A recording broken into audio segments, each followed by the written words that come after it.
નમસ્તે મિત્રો, સ્વાગત છે તમારું મારી ચેનલ કુક વિથ કિલી ગુજરાતીમાં। તો આજે હું તમારી સાથે ગુજરાતી મુઠિયાની રેસિપી શેર કરીશ। પોષક તત્વોથી ભરપૂર બાજરાના લોટમાંથી બનેલા આ મુઠિયા એટલા ટેસ્ટી બનશે કે તમે એકવાર બનાવશો ને તો વારંવાર બનાવવાનું મન થશે। આ મુઠિયા તમે સવારે નાસ્તામાં બનાવી શકો છો, ચા સાથે ખાવાની ખૂબ જ મજા આવે છે, દહીં કે સોસ સાથે પણ ખાઈ શકાય। તો મિત્રો, તમને જો આ મારા મુઠિયાની રેસિપી ગમે તો તમે મારા વિડીયોને લાઇક અને શેર કરજો, મારી ચેનલને સબસ્ક્રાઈબ કરજો અને બેલ આઇકોનને પ્રેસ કરજો જેથી મારા નવા વિડીયો તમને સૌથી પહેલાં મળતા રહે। તો ચાલો શરૂ કરીએ રેસિપી। તો અહીં અમે 2 વાટકી જેટલો બાજરાનો લોટ લીધો છે, 1 વાટકી બેસન એટલે કે ચણાનો લોટ લઈશું અને એનાથી અડધી વાટકી આપણે કરકરો ઘઉંનો લોટ લઈશું।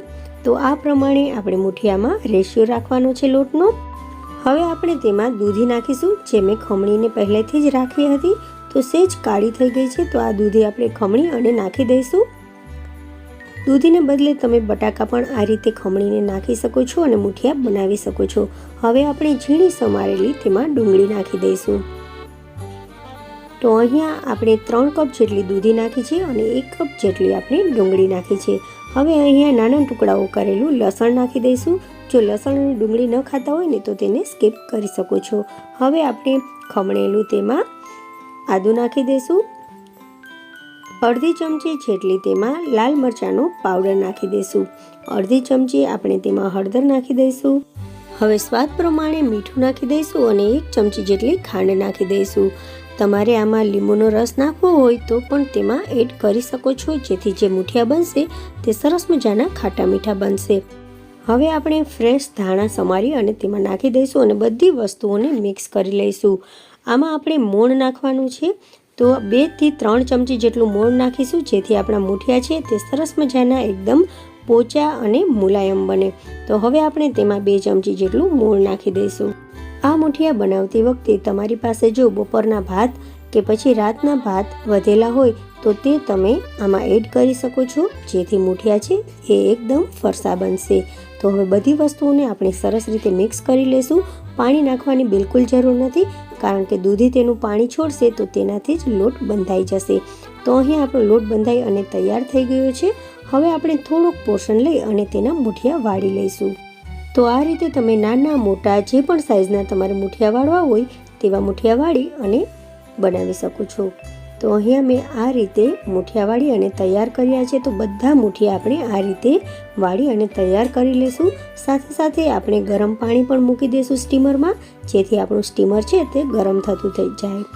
તો અહીંયા સ્ટીમરને મેં પહેલેથી ગરમ કરવા માટે રાખી દીધું હતું। સ્ટીમર ગરમ છે, હવે આપણે તેમાં મુઠિયા વાળી અને મૂકતા જઈશું। તો એક પછી એક બધા મુઠિયા આપણે વાળી અને સ્ટીમરમાં મૂકી દેવાના છે। 15 થી 20 મિનિટ માટે આપણે મુઠિયાને પાકવા દેવાના છે। તો 20 મિનિટ પછી આપણે ઢાંકણને ખોલી લઈશું ને ચેક કરી લઈએ કે મુઠિયા બરાબર પાકી ગયા છે અંદરથી કે નહીં। તો અહીંયા મુઠિયા સરસ મજાના એકદમ અંદરથી પણ ચડી ગયા છે। તો મુઠિયાને ચાકુ, ચમચી કે પછી ટૂથપીકની મદદથી પણ ચેક કરી શકાય છે કે તે અંદરથી પાકી ગયા છે કે નહીં। હવે આ મુઠિયાને આપણે ઠંડા થવા દઈશું અને નાના નાના ટુકડાઓમાં કાપી લઈશું। તો અહીંયા હવે કઢાઈમાં મેં 4 થી 5 ચમચી જેટલું તેલ લીધું છે। હવે આ તેલ ગરમ થઈ જાય પછી આપણે તેમાં નાખીશું 1 ચમચી જેટલી રાઈ, 1 ચમચી જીરું નાખી દઈશું અને 2 ચમચી જેટલા આપણે સફેદ તલ તેમાં એડ કરી દઈશું। સફેદ તલ ફૂટવા માંડે પછી તેમાં નાખીશું આપણા મુઠિયા કે જે નાના ટુકડાઓમાં મેં કટ કરી લીધા છે। હવે તેમાં આપણે અડધી ચમચી લાલ મરચું પાવડર નાખીશું। સ્વાદ પ્રમાણે થોડુંક મીઠું જો ઘટતું હોય તો તમે એડ કરી શકો છો ઉપરથી। હવે આપણે બધી વસ્તુઓને સરસ રીતે મિક્સ કરી દઈશું અને 1 થી 2 મિનિટ માટે ચલાવતા રહી અને ગેસની ફ્લેમને ધીમી રાખી અને તેને ફરીથી પાકવા દઈશું। તો અહીં આપણા મુઠિયા બની અને તૈયાર થઈ ગયા છે। પ્લેટમાં કાઢી લઈશું અને ઉપરથી થોડી કોથમરી તેમાં સ્પ્રિંકલ કરી દઈશું। તો મિત્રો, આ મુઠિયા તમે ચા સાથે, દહીં સાથે, સોસ સાથે ખાઈ શકો છો। સવાર કે સાંજના નાસ્તા માટે આ મુઠિયા બનાવવા પરફેક્ટ રહેશે। તો મિત્રો, તમને જો મારા આ મુઠિયાની રેસિપી ગમી હોય તો તમે મારા વિડીયોને લાઇક, શેર અને સબસ્ક્રાઈબ કરજો। સાથે સાથે બેલ આઇકોનને પ્રેસ કરજો, જેથી મારી નવી રેસિપી તમને સૌથી પહેલાં મળે। Thank you for watching.